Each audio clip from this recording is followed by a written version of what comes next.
Hello everyone and welcome to the weird, scary and horrible parts of humanity.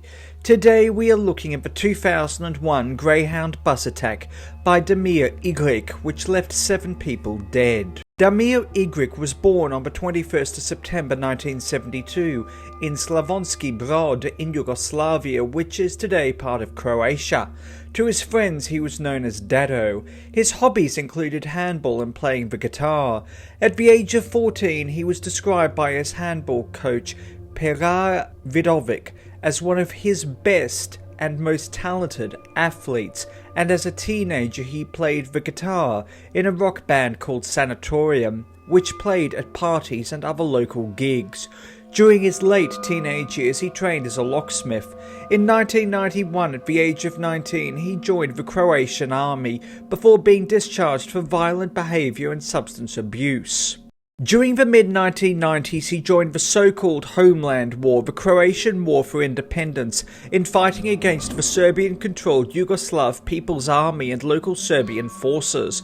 The Croatian War of Independence between the 31st of March 1991 and the 12th of November 1995 resulted in Croatian victory and saw Croatia gain control of territory previously held by rebel Serbians. It resulted in 8,685 either dead or missing Croatian soldiers, 6,322 Croatian civilians killed or missing, 4,484 Serbian soldiers either killed or missing, and 2,650 Serbian civilians killed or missing, as well as 1,279 Yugoslavian soldiers killed.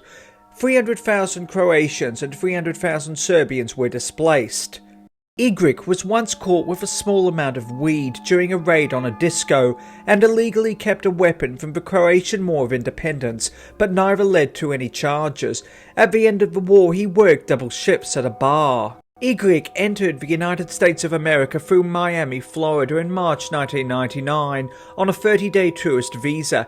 He managed to convince authorities of the United States of America that he had relatives in Florida and New York, and remained in the United States of America, working at the Apollo Ship Chandlers as a ship waiter in Miami, Florida. After losing his job, he went to New York. He had a long history of mental health illnesses and allegedly suffered from post-traumatic stress disorder as a result of his fighting in the Croatian War for Independence. However, he never sought help, nor was he officially registered as suffering with PTSD.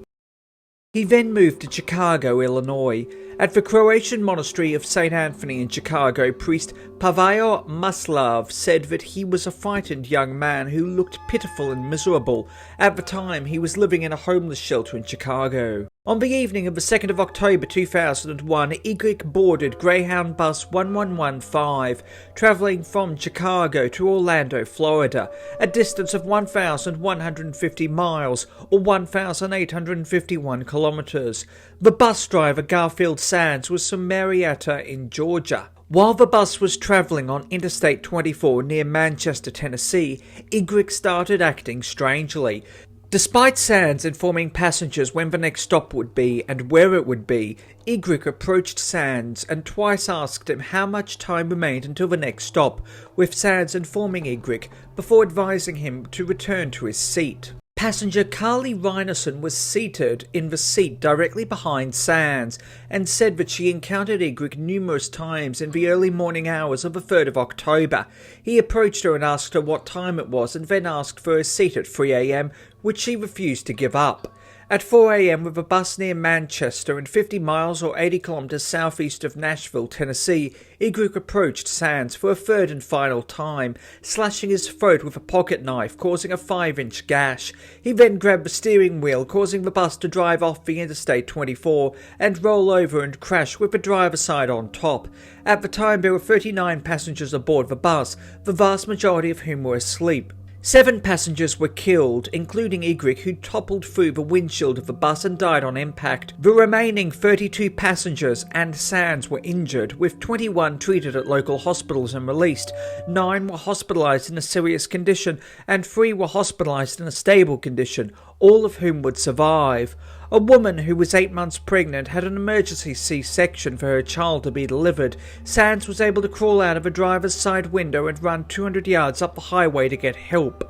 Family members and friends of Igrik could not believe that he had committed the attack. Media attention surrounding the attack was immense, with suggestion, given the proximity to the 9/11 attacks, that Igrik's attack was terrorist-related. A temporary nationwide shutdown of Greyhound bus services was put into effect, but this was lifted by 1 p.m. and no extra security measures were taken out in response to the accident, when it was determined that Igrik was working alone and that his attack was not related to the 9/11 terrorist attack.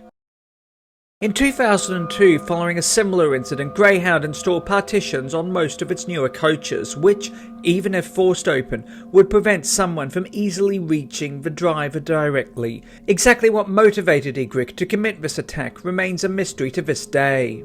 Thank you for watching. Please do yourself a favour and hit that subscribe button and the bell icon to inform yourself of when new videos come out.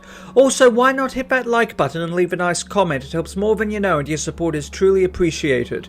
Until next time, stay awesome, stay classy, be kind to everyone you meet, have an amazing day, and remember that truth is always more interesting than fiction.